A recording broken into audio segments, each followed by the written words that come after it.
Hello, friends. This is Dave Hurwitz, executive editor at ClassicsToday.com, here with an absolutely fabulous historical box. It is the latest and possibly the last, I'm not exactly sure how long it's going to go, in the Hans Rosbaud edition, coming from SWR Classic.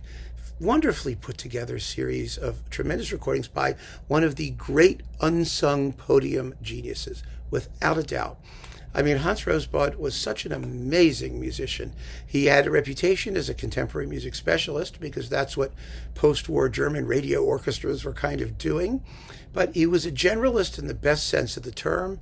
We've talked about many of the releases in this series, and they're almost to a disc, incredibly rewarding.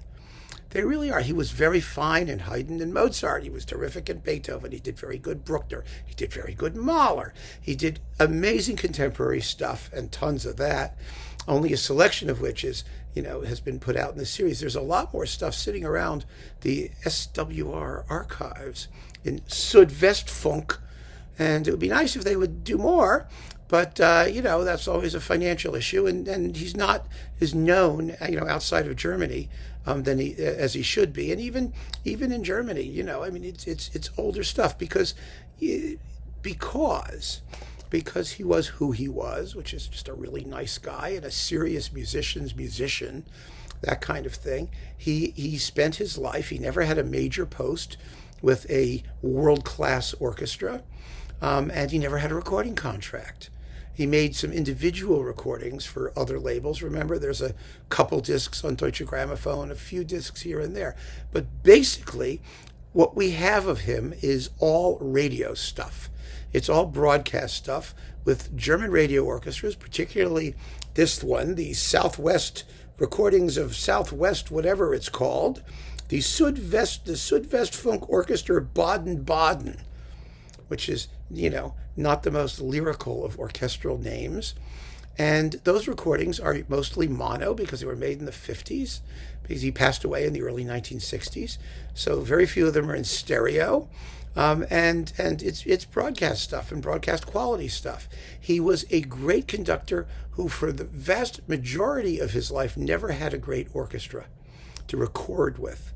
He had the orchestra that he trained, and he trained them.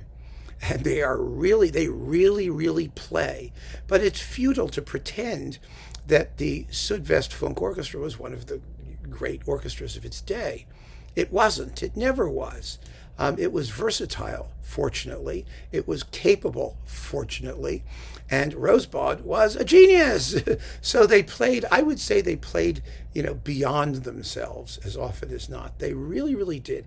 It was very much like the Fritzsche's group, the Berlin Radio Symphony back in the days. Because, when they had the young Marcel and they had Fritzsche, when you put these folks in front of a fabulous conductor, magical things could happen.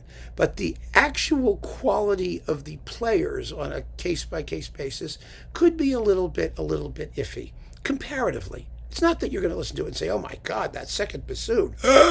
No, nothing like that. Nothing like that at all. But they are what they are. And I have an example to play you. And I think that will really sort of explain better than words can what I mean.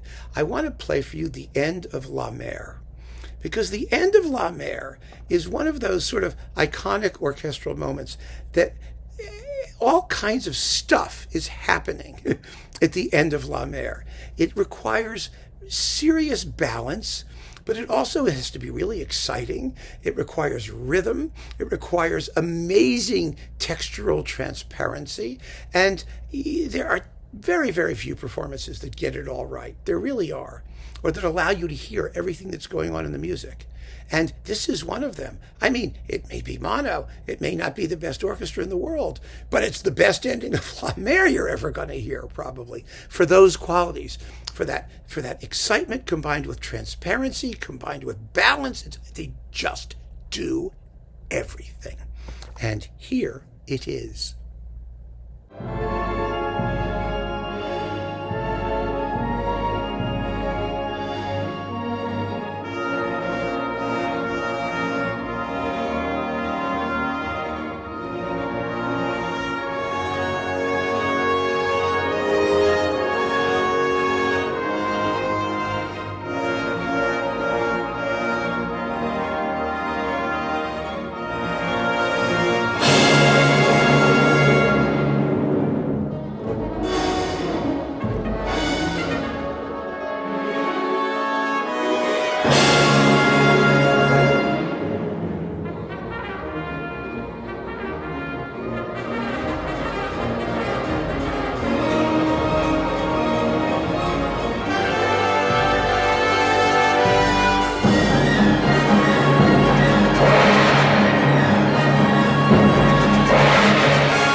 tell what I mean. So yeah. Like the trumpet, he's a little iffy in spots, right?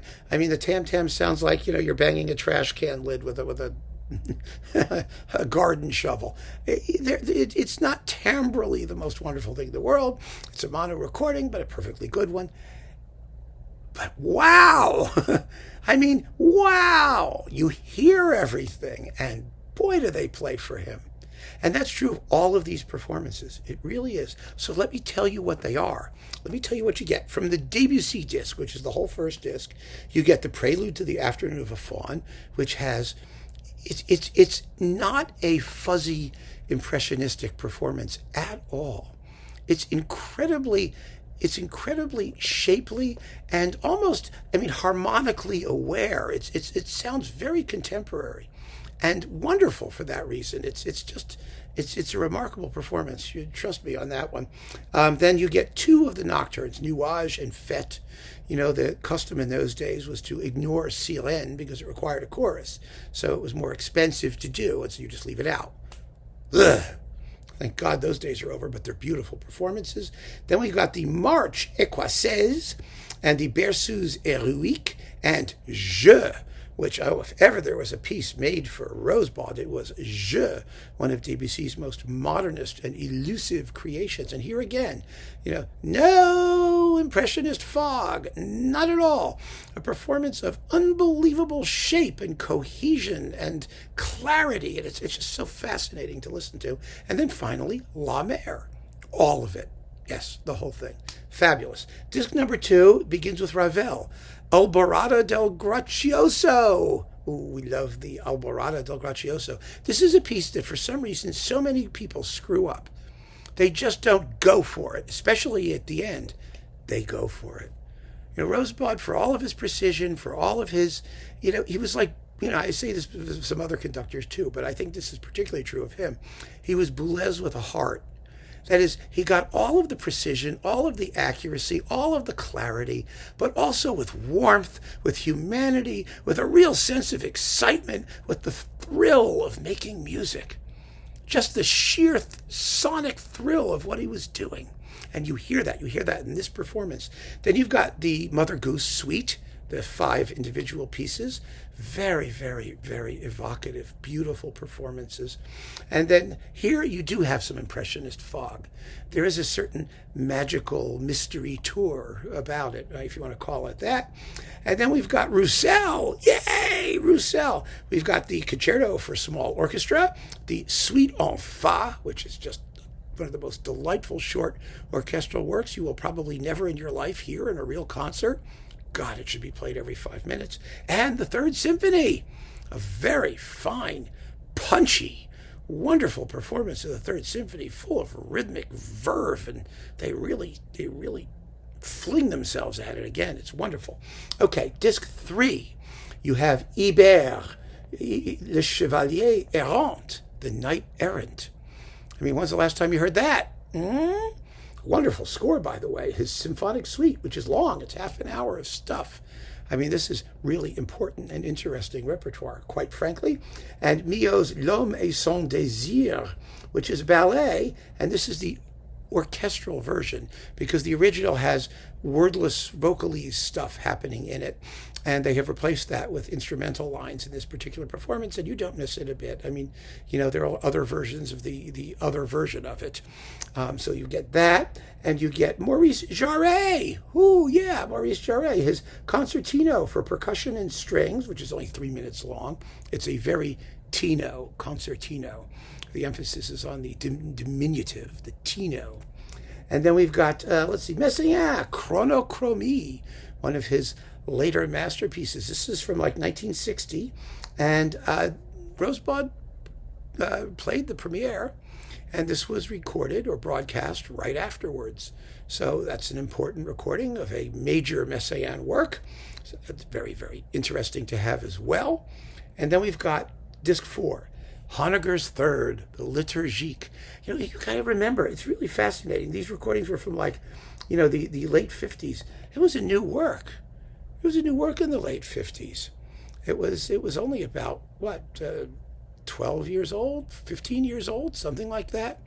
And another performance that's full of recentness, because the Liturgic is a gnarly piece, a fabulous piece, but a scary piece. It was the desolation of World War piece of music that Honegger wrote. I mean, very, very dark. And this is a very, very dark and grim performance. Powerful, very, very powerful and implacable and totally unflinching, particularly in the finale. I love that finale. Oh, it's so scary with that march tune. Do do do do do do do do ba da da da dum bum bum ba ba da da da dum dum. It's marvelous. So that's great. And then the last two pieces are by Marcel Mihalovici, who nobody plays. Rosbaud apparently held him in very high regard, according to the notes here. Mihalovici's dates were 1898 to 1985. So he lived a long time. He wrote a lot of music. His style was his own. He was not an atonalist. He was not. He was close to Honegger, actually. I mean, that kind in Honegger's sort of thorny, expanded tonality kind of style. And you get two works. His Symphony Number 2, which is for string orchestra. It's a big, beefy string orchestra piece. I really enjoyed it. It's called Symphonia Partita. It is a challenge. It's challenging music, but good music, biting music, and they really, really dig into it. And then his Toccata for piano and orchestra, played by Monique Haas, who was, when she was not Monique Haas, was known as Mrs. Mihalovici. That's right, he was her husband. So this is as authentic a performance as you're going to hear, probably. And that's the French box. 4 discs, some familiar repertoire, some really, really interesting, unusual repertoire. All of it fabulously well conducted and interpreted, and really, really well played. I mean, for what we're dealing with, it's no apologies necessary. There really aren't. I mean, the 1950s German radio orchestras were in a building phase, and Rosbaud was the builder par excellence. He really was. He had them in fabulous shape most of the time, and his interpretations are second to none. A great, great, great conductor. But this is a collector's item. It's not something that I would run out if you don't know anything about classical music, for example. But for those of you who are serious collectors, you really should have this. It's a must-have acquisition. It really, really is. So keep on listening, friends. Thanks so much for joining me. Take care.